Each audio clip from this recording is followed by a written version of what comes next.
to another episode of Sync Riffs. Charles Levan from Blue Buddha Entertainment, LA-based sync agent, back and in the studio. I have a very special guest joining me from Nashville, Tennessee, Andrew Weaver from Triple Threat Music Supervision. Andrew, good morning. How's it going? Hey, it's going great over here. It is nice, bright, and sunny outside, just the way I like it. So, what about yourself? Hey, things are sunny here as well, and picking up for the spring into the summer season. Lots to unpack and chat about, but love the name of your company, and for a reason, Triple Threat Music Supervision. I'll let you unpack it further, but correct, your company, which you co-founded, offers 3 lanes: music supervision, soundtrack. You can produce soundtracks, and also music clearance. I'll turn the mic to you, Andrew, and to set it up. I know, correct, way back, you started in the industry in Los Angeles, working at EA with Steve Schnurr, correct? Yeah, and even further back, I worked at Format Entertainment and with Anastasia Brown, and that's how I got my start in the industry. And then I lived out in LA for a little bit and had an amazing time working with the Electronic Arts music team with Steve Schnurr and all of them in LA. We even got to go here. I turned my camera around, but I have like the Star Wars Jedi Fallen Order score trailer that we did here, and getting to work with Chris Bowers on the Madden NFL soundtrack. So it was fantastic. And as that journey continued, it's turned into Triple Threat Supervision, which is a company that I co-own with Lauren Denemark. She is the other co-owner and fellow music supervisor. And so usually we come in as a tag team, and we have those 3 main services, and we do that to be a triple threat. Because sometimes people want the buffet of all 3, and sometimes people just have very specific needs, right? Like creative music supervision is, hey, I have a film. I don't know what music needs to be added into it. Let's dive in. Let's get creative. Let's figure out what your budget is. What is the type of music you want? Is it a period piece? All of that, the very traditional music supervisor role. And sometimes we have clients who just say, hey, I need this Bob Dylan song cleared. Great. You know what? If that's what you want, you get it, right? So we always want to make our clients, happy and deliver on their needs. We have a lot of creative desires, and want to help find the best opportunities for artists and songwriters and whatnot, and elevate them. But at the end of the day, it's the project first, and the clients matter. And so what we do is we do clearance and licensing all the way through. So from the inception of the quote request, confirmation letter, and then we do all the licensing paperwork as well. So we do that. And then, soundtrack production is where sometimes custom songs are needed. We worked on some stuff with Angel Studios, where that, was coming into play, and, writing an original song for an end credits, or, a soundtrack production where sometimes a composer is all that they need for a period piece. Okay. We have a wide range of composer options. We don't represent any artists, songwriters, or composers here, but we have a long Rolodex of people that we can call upon, and then, basically help assemble a team for that.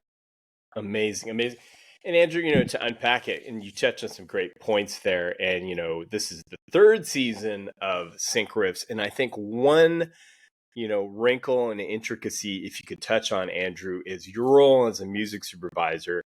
And when you work with a composer for a given film, what's that dynamic like? And how do you ensure that there's a smooth synergy with, yourself, the composer, and say the showrunner?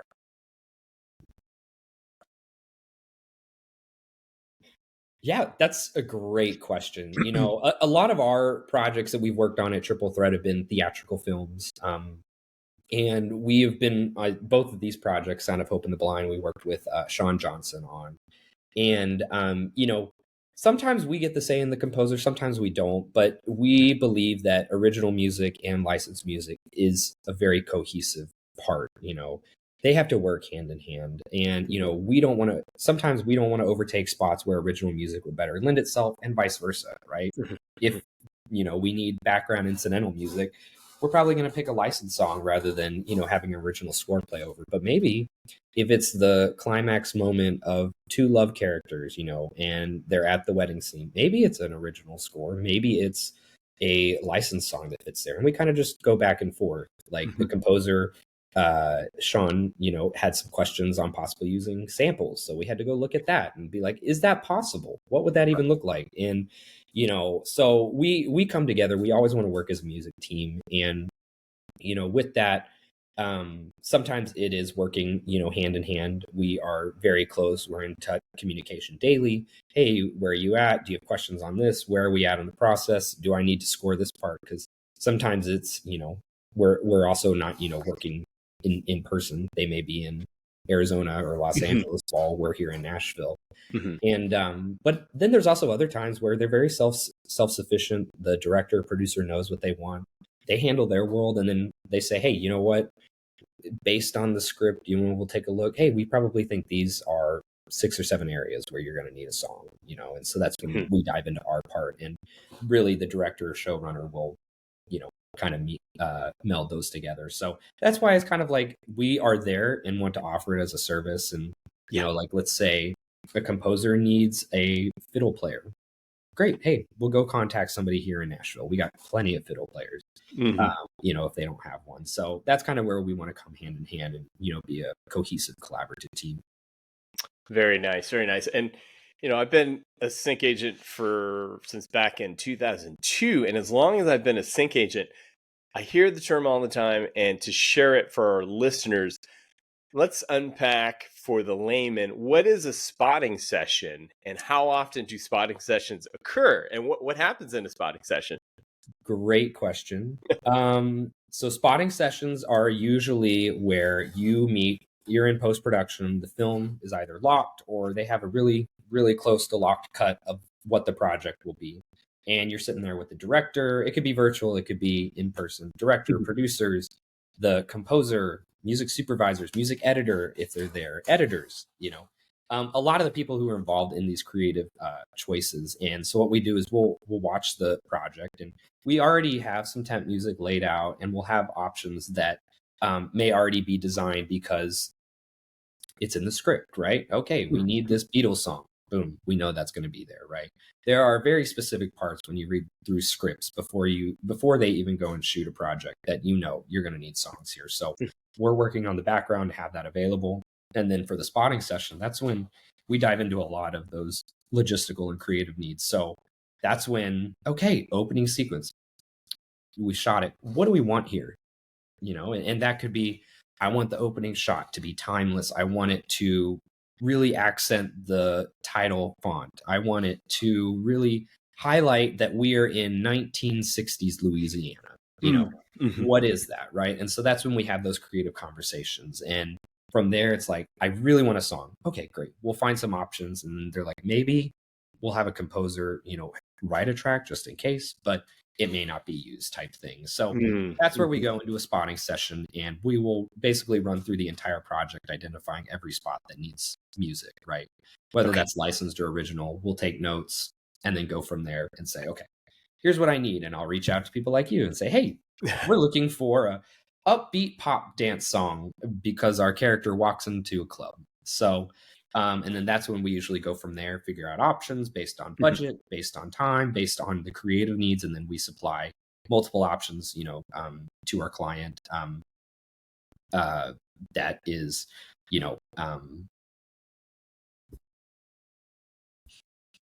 we'll supply multiple options to our clients so that they can have that creative choice rather than us, saying, hey, here's the one song you have to pick, right? Because again, ultimately it's up to what the studio or the director and producer want.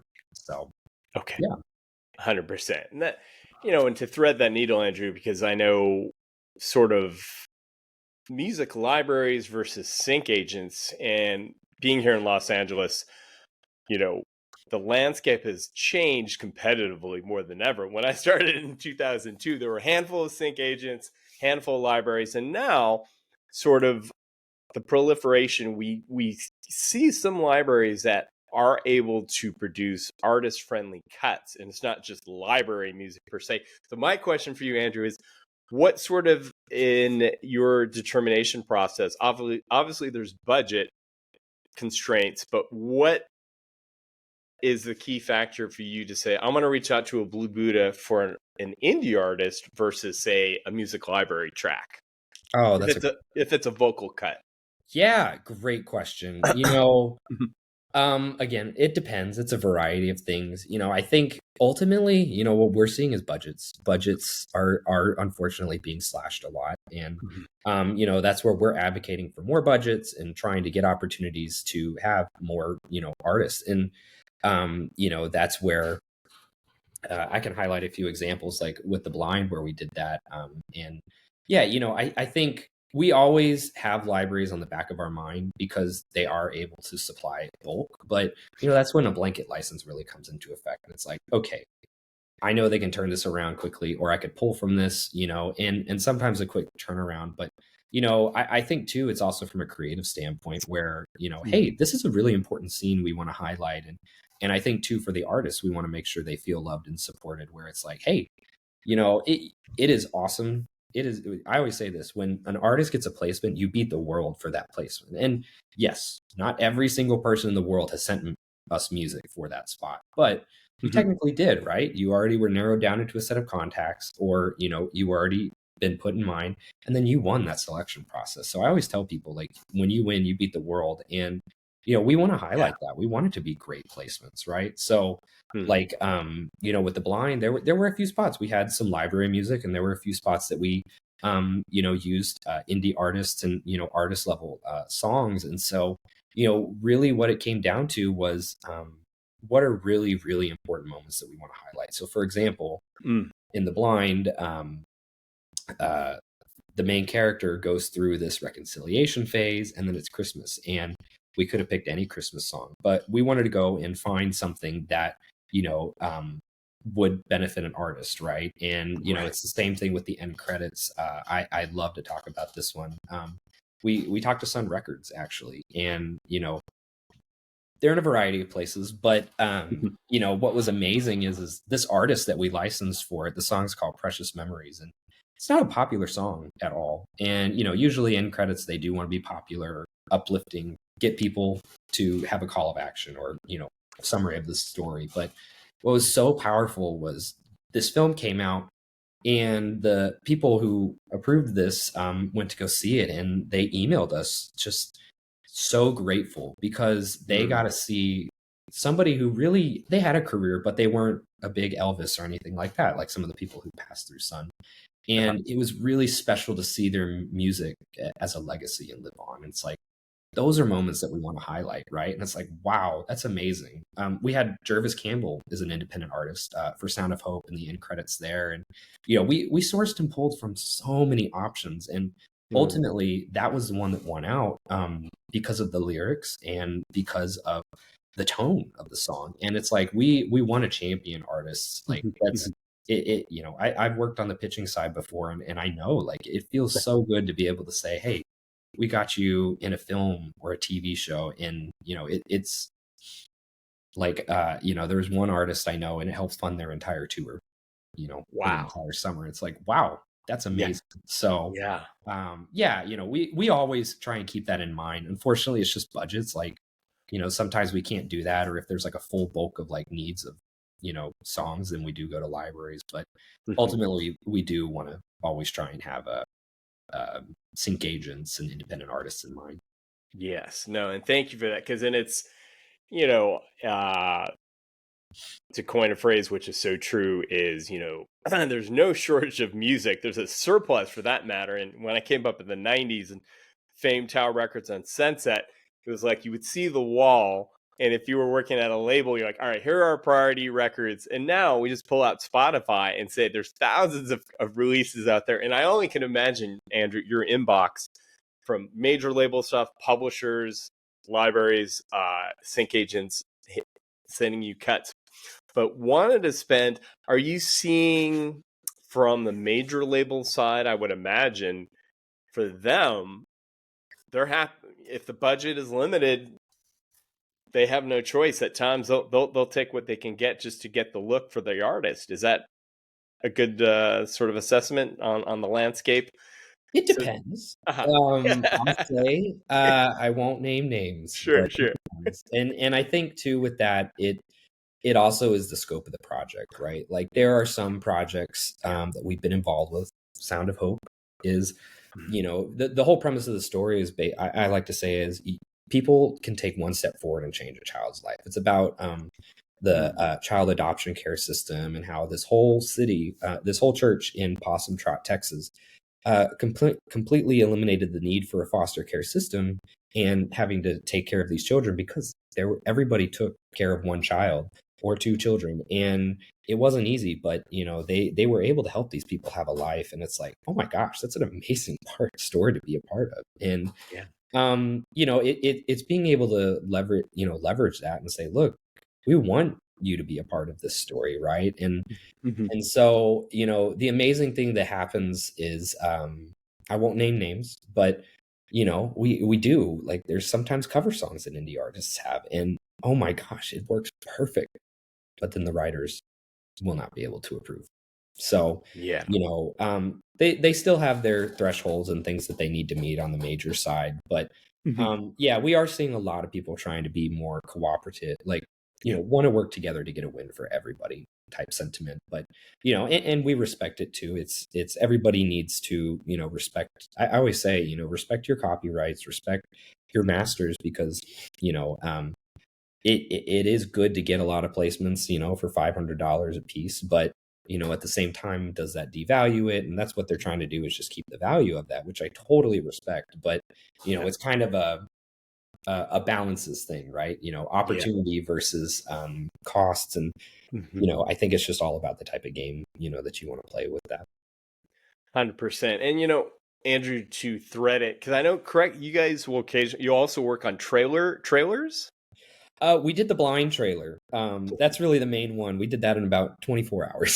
So, Wow. yeah, we got signed on, and they said, hey, by the way, we have a trailer releasing on Friday. I think we signed the contract Wednesday, and they said, do you have anything? And then we talked to somebody in the UK and got that song to work out, and it worked great.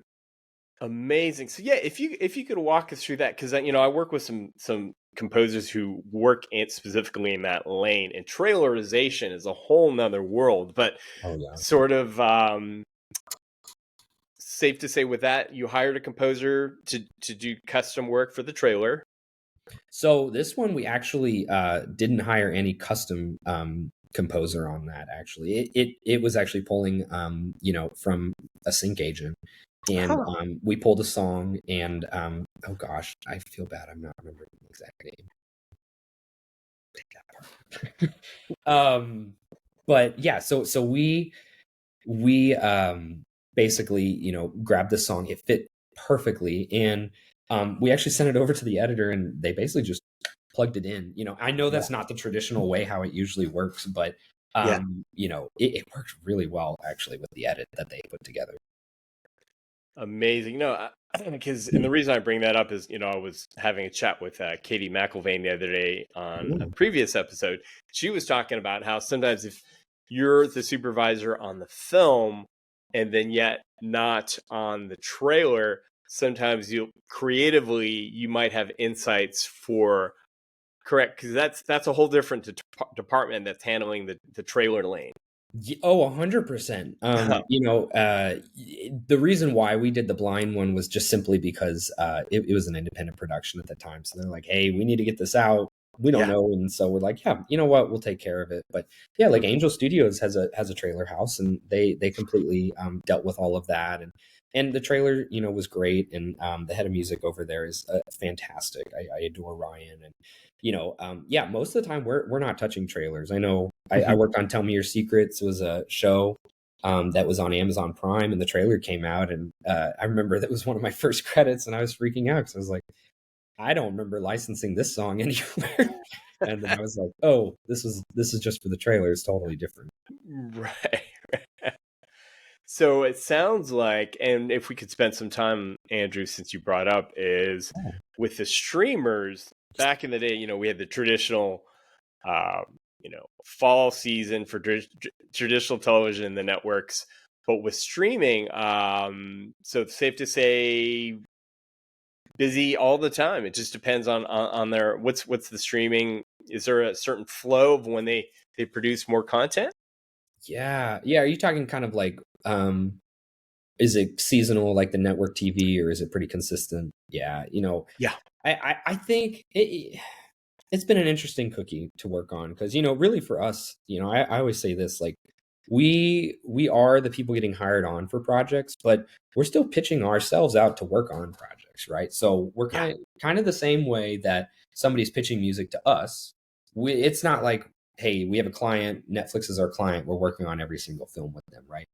Sometimes it's the case, but a lot of times you're hustling and you're trying to, right now we're hustling and trying to lock in some contracts with some clients to Yeah. work on their projects. And, that stuff takes time and it's, much higher level conversations, budgeting, Yeah. what are your creative needs? And, a lot of that really goes down to the production companies and the production level. So, that's where we're really getting integrated on the production standpoint. So, like a Ryan Murphy and Amanda Creek Thomas, right?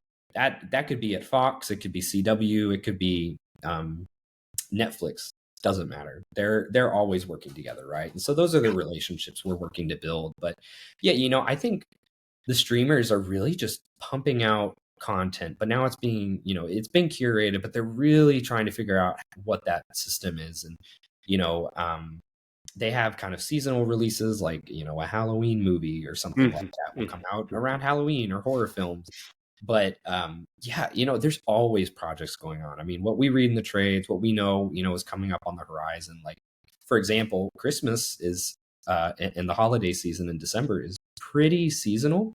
It's pretty evergreen. And so crazy enough, all of that stuff is usually in May and June and July. Like, that's a summer production. And you're like, what? That doesn't make sense because it's, there should be snow. And they're like, well, yep, it's usually done in the summertime. And so it's like, okay, when we want to work on a project, we need to know even further from when y'all are pitching somebody working on that. Like, we need to know at December a year before of what that project is. Like, and like, to be transparent, like when it comes to films, it's been pretty insane, where some projects we've worked on for like 6 months, and there's others that we've worked on for 2.5 years. So it really depends on the strategy of what they're going for and how intense the project is and how they move it along. We're there to support music, but there's so many other players, in the game here. And that's why it's like, okay, if they don't have a good producer attached, if they don't get a distribution deal, we can't move forward. If they don't have, if they, can't lock the cut, then we can't move forward on it. So, there's a lot of other factors that kind of, hinder things. But yeah, we try and stay busy all year round. But, there's definitely been, it definitely feels like, March through probably September, October are mostly the busier seasons. Yes. Okay. Copy that. And, you being in Nashville, and let's talk about the scene there. And we had the Grammys. We had, I know there was the show Ransom Canyon, but the sort of hybrid of country mixed with, say, pop, R&B, and some even influences of electronic, not your straight ahead country cuts. But what are you guys seeing on the ground in Nashville as far as, demand for certain local artists, and how does that dovetail with possibly some productions you might be working on?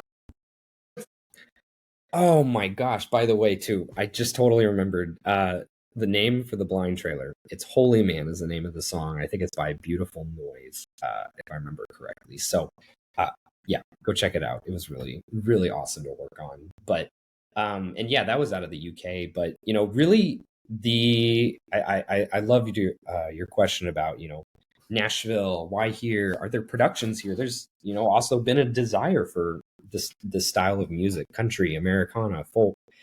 And I think you're absolutely right. I think Lauren and I, she was out in Monterey for a bit. I was in LA, and love the West Coast. Nothing wrong with it at all. But we love Nashville, and there's a lot of really good stories that we want to share here, and we want to be a part of that and be a pioneer in supervision. There are some amazing supervisors. Anastasia Brown is a great example of that. Steve Schnurr has helped forge a path. Aaron Mercer, there's so many great supervisors who have worked to forge those paths here, and we want to be a part of that to to show people that Nashville is that third coast, right, of content. And it's not just music. There is so many other things happening. 911 Nashville will Yeah. be starting up in production this summer. And, really for us, it works to our advantage. I mean, if you haven't heard about Sound of Hope of the Blind, they're faith-based and inspirational movies. So, Franklin, Tennessee, which is just a half hour from Nashville, is the Christian music capital of the world. And with that comes a lot of opportunities to connect on projects that are inspirational. It doesn't necessarily have to have a, Jesus conversion message or anything like that, but it's Sure. just a good story. Like The Blind is about the Robertson family, right? And that was all filmed in Louisiana, but there were a lot of people here in Nashville involved in that. And obviously the style of music, it was a Southeast tone, and they wanted to go through the different eras of his life. But it's not dangling a carrot in your face about that. It's, hey, this is a really good story about love, and marriage is hard. And it was a lovely film that did very well in the box office, and we were so honored to just play a small part in it. But it's things like that. The Nashville TV show, it's opening up doors. And there's a company in town that works with Lionsgate on faith-based content. We are having very active conversations with people like that.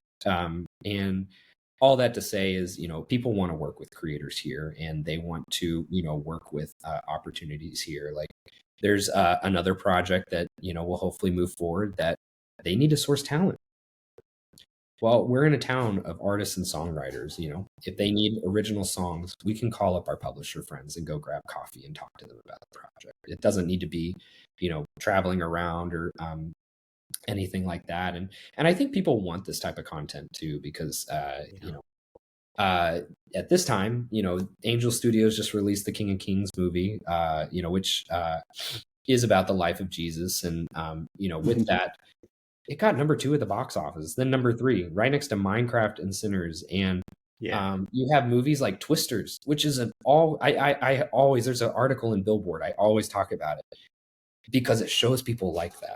And regardless of like, oh, people don't like country music, it's here and it's become popularized. There are so many collaborations with Post Malone, Noah Kahan, the Lumineers, Mumford and Sons. Ed Sheeran says he wants to move to Nashville and make music with people here. So, and I think it's really the power of song. The power of song has really convinced people how powerful songwriters are here. And, with that, there's been so many other opportunities. Steve Schnurr has built a, opportunity to have scoring be a reality here. Wow. And if you go look up credits on every major video game, the majority of them were scored here. The Last of Us was the first project to do that. Wow. And it's opening the doors for opportunities here. And so that's why we want to be a pioneer to help move that agenda forward here. And again, we love everything happening all around the world. But when we get to work on projects about, Tennessee or about artists here, like let's take Elvis, for example. The new Sinners movie uses a lot of Mississippi-based artists like Cedric Burnside and things like that. And it's like, okay, there's a desire for this type of content. There's a desire for people who want to, listen to this style of music. And so that's why we want to be here. There's tons of productions in Atlanta. There's tons of productions in Kentucky. So it keeps us busy. I think the main thing is, it's nowhere near a level of an LA though, where, we have projects left and right happening, but we're strategically aligning ourselves with, opportunities so that, it is becoming more of a reality like that. I love it. It sounds like I need to make a trip out, because I spoke on a couple sync panels in the past with NAMM in Anaheim, and I know they do a NAMM in Nashville.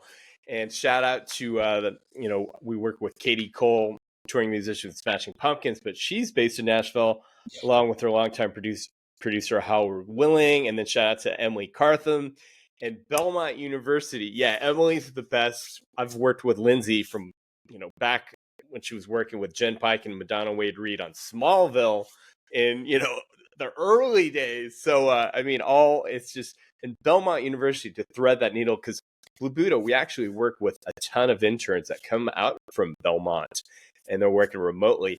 But tell us about, I know. And then we'll hop back to our original thread. But correct, at Belmont, you're an adjunct professor, and tell us when you have the time, what's the course that you teach there? Yeah, I teach an introductory course into music for media there, and I will say I went to Belmont myself. I'm a huge supporter of it. That's how I have had so many opportunities, in the industry. So, I love trying to give back to that community when I can. I remember Emily when I helped her sign up for classes at Belmont, and have been helping, it's been such a joy to just watch her grow and flourish, as a great example. And there's so many other stories of people like that. I just, love getting to watch this community rise and this new generation that, is passionate because, Yeah. people like Lindsay have paved a way to help make this possible. One of our mentors, Joel Sill, we got the full rundown of how supervision got started and what it used to be running, tapes into trailer houses and, just having a box of tapes and vinyls and figuring it out, right? But Right. we're in this age where people really do want to do this. People know what it is, and Mhm. at Belmont, they really do want to be at the forefront of that. They do have a music supervision class taught by Lisa Arpino Brochet. She's fantastic. I Mhm. adore her. She's been a music editor and supervisor on shows like Justified and The Americans and things like that. And really where I come into play there is there are so many students who want to grab coffee and want to be a music supervisor and know I want to do this. Well, it's also a very, very hard field. Yeah. Yeah. Nashville is not necessarily like the top place to be a music supervisor. There's not jobs budding around to be a music supervisor here. So, with that, what I'd love to do is just kind of like you said, just thread that conversation to say, look, here's the role of a music supervisor. Let's go through everything that you'd have to do, getting projects, what's the process, how it works creatively, which they like, and then Mhm. the paperwork. You know, here's Right. all the paperwork, figuring out the rights holders. Here's Yeah. the liabilities you have. Yeah. And then that's when people start to reel back and like, I don't know if I want to do that. But that's Mhm. okay. Mhm. And Mhm. and then what I do is I open it up and say, here's all these different medias to look at to understand, well, maybe I want to do something in this field, but I don't know where. Oh, maybe I should go work Fortnite. You have to license the music for emotes in Fortnite. That's Mhm. awesome. I want to Mhm. do that. Wait, great. Well, then let me bring in the guest speaker to, be a direct contact point for that, right? Yeah. And then I have a whole session on pitching music for sync because I have had some experience in that too. And Yeah. what I really love is showing people this is an ecosystem. It's not just music Yeah. supervisors are the only thing in there. I bring in sync agents and I want them to know what is this world so that they can kind of figure out how they want to be included or not included in the world, Mhm. right? Like Mhm. some Mhm. people, they just want to go do artist management. They're like, okay, that's fine. And that's totally fine. But Yeah. it's been I just had my last class for before the end of the semester today. And it's like, so many students were like, I totally realize now what I want to do, or I didn't realize I wanted to um, work at a label, but that's what I want to do. And I'm like, Yeah. great. I love that. Yeah. I think that's Yeah. amazing. Music for sports is my thing. I didn't even know that was a thing. Great. And so Mhm. it's Mhm. it's been really rewarding there. And yeah, and Belmont's done a great job. There's so many alums, who are music supervisors and work in this industry all across the world. Yeah, and in the history out of Tennessee, period, because in the '90s I worked product manager for the Right Stuff Records. We were a division of Capitol, so Al Green's greatest hits worked with all the High Records catalog, Al Green, Willie Mitchell, and Peebles, Yeah. and that in itself, managing, like you said, legacy catalogs, and still today, period pieces, like you said, Andrew, if it calls for a '60s piece or a '70s track or an '80s track, and know who are the rights holder, who has the master, who has the publishing. Publishing could change over the course of the time for a given record. And but yeah, tip of the hat to what you do as a supervisor, and looking at the time, existential threats, AI. Let's chat real quick, Andrew. Yeah. This might be a part two conversation sometime, but there's a lot there. But AI, what because I've seen you know folks trying to send tracks for a brief and they'll use AI and they're not transparent. Have you come across that? Have you ever got tracks from Mhm. folks and figured the issue out? Yeah, and I've also just seen a lot of people that submit their music to AI companies to create AI generative music. I do know a Wow. lot of people who do that, and I think I will say this: the conversation of AI will not be going anywhere. AI is here to stay, whether you like it or not. And I think with that, it's how do we incorporate that and integrate that into our lives? And Yeah. I think it's a great tool. I think it does help speed up our process of life and things. But at the core of it, the core of what we love in music and entertainment is the human connection, right? Hmm. And there is no way that an AI generated song about uh, a relationship will be just as good as a song written by some of the best songwriters in the world. And so Yeah. it's about human connection and human value, and I always say AI, it is a great thing to have for ideas, like, well, like if you're working to see where would my music, well, I don't know, what are some company, I want to try and get my music placed on shows that use a lot of country music. Yeah, you use it as a tool. What are those shows? Yeah. You can't see everything. I don't think that's a Right. problem to, from Yeah. a sales perspective, or, trying to pinpoint, what are some topics I could write about, Yeah. Don't think that's wrong. Hey, well, why have you thought about writing about your dog and how much you love your dog? We'll just say. Sure.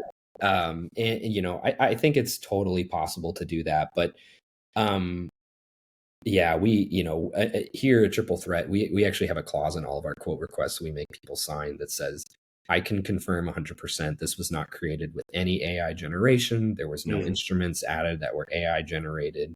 We also say if there's any simple samples, you need to let us know, because that can Yeah. also be another clearance hurdle. And Yeah. so I think I don't have a solid answer, but it's Sure. going to be here to stay. It's not going Yeah. anywhere. I don't know how all of that's going to be integrated in our lives. It's there to enhance it, but Yeah. I think we all need to be mindful that it is not the solution. It is not there to replace what Hmm. human creation can make, and Hmm. that goes on both sides. As music supervisors, I still believe. I know there's people that think, oh, let me just AI generate what are some ideas? Oh, let me go get those songs. And it's like, no, you need these people in there because Yeah.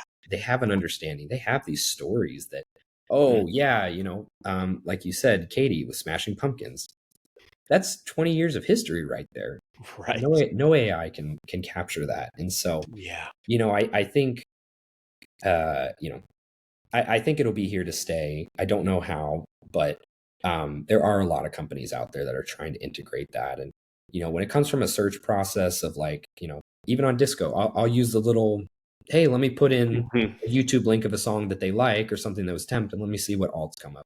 It works, and Yeah. it's not bad. It's not stellar, but it's a great Right. starting point, and I'll Right. use it to see, okay, what, maybe if I'm stuck and I can't figure anything out, it's like, okay, let me filter through my catalog on Disco of, like, all the songs I've been sent, and Hmm. maybe narrow it down and start pulling from there. And it's a great resource to have to help be efficient with time, but it Yeah. in no way will replace that human aspect. 100%. 100%. I was having this chat with Burt Blackerack the other day about Beastie Boys, Paul's Boutique record, and all the samples they had on that record.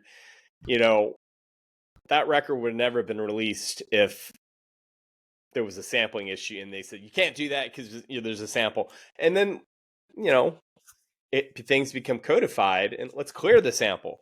And I think correct Congress are looking at how do you who gets the credit if it's an Oh yeah. AI, and so that to be determined. Yeah, and that's the part where Yeah. I say I have no idea, like, what that Yeah. ownership split. I know they'll be here, but Yeah. yeah, you're absolutely right. Like, credit needs to be given where credit's due. I think it's already hard enough where there's money missing on the table, and with royalties and things like that. And the music industry has plenty of metadata updates that can be incorporated. But Yeah. I think it's like, oh yeah, using AI to help make sure all of that's tagged properly, so you are is amazing, right? And Yeah. I think it is going to be a great tool. That it's just figuring out how to incorporate that. 100%. And, despite, my goal is to report what's happening at the moment. And the current threat in LA is, will, will the studios, given the cost, and I think that's also an opportunity for Nashville and places outside of film. There will always be productions, maybe not as many here in Los Angeles, where we're seeing that. I know some studios are building up in Vegas, they're filming in the UK and Europe, but that, to your point, Andrew, is really exciting about the scene on the music side and potentially for independent filmmakers in Nashville. I think We love them. Like, Mhm. so yeah, it's I think too, it's an interesting. I talk with Lauren about this a lot right now. It's an interesting time.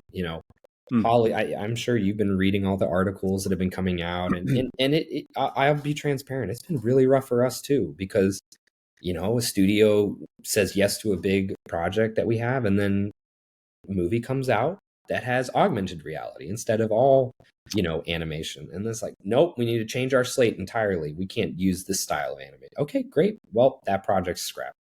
And it's part of it's the process of things just get changed, and you have to pivot and things Yep. like that. But we're going through some form of evolution where there is a lot of content, and they're trying to, I think, figure out how to curate that, how to be efficient with that. There's a lot of internalizations happening. For a variety of reasons, there are budget cuts, and there's a lot of things happening where people aren't willing to spend money on the next big indie project. But they know if you attach something to Top Gun, or you attach a Mission Impossible, you attach a franchise tag to it, it's going to do well. They're going to get people in the theaters. And so, that's why it's been so amazing to have hits like, The Blind, that quadrupled in sales of what it was worth, and then has done even more in DVD and, rent and all of that stuff. Yeah. It's been really amazing to see that happen. And there's actually a desire for, more independent films. Nora was a great example. A24 has been doing a really great job of supporting that. And I think I don't know if it's a divide of like, there's these level of projects and these levels of projects, and that middle ground is going away. But, we're seeing a lot of internalization happen on the corporate level. And it's condensing opportunities and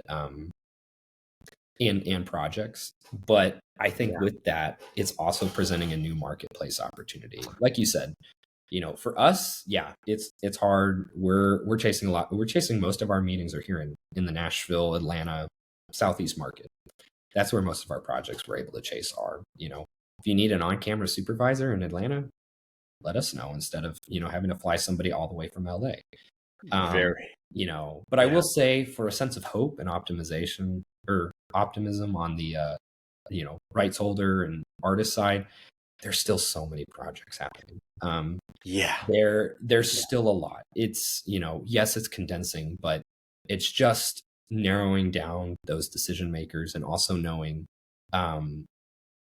okay, maybe there's not 5 Yellowstones, but maybe there's 2, right? Okay, what are those 2 that I need to go chase down to get a sync placement, right? And so I think I don't know how long it's going to last, but we're definitely seeing some evolution of the industry happen right now. And I'm very curious to see where it'll end up. But I believe in betting on Nashville will be here to stay, and be a player in that marketplace soon.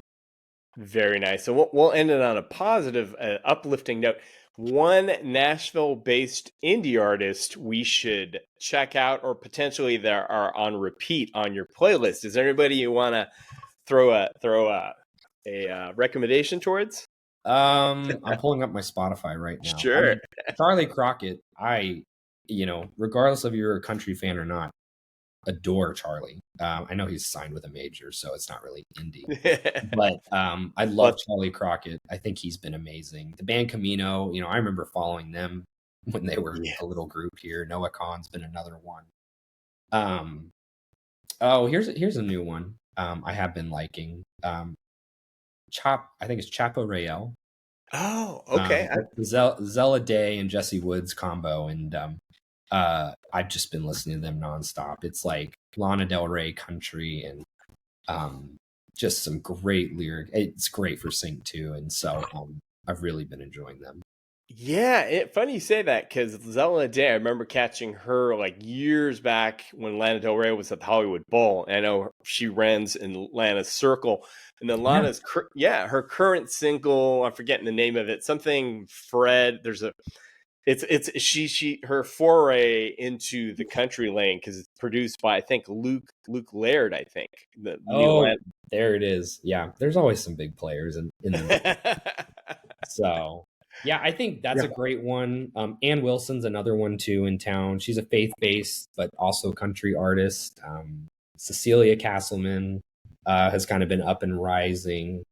Fancy Haygood, adore, and I've worked with One the Duo is a great band as well.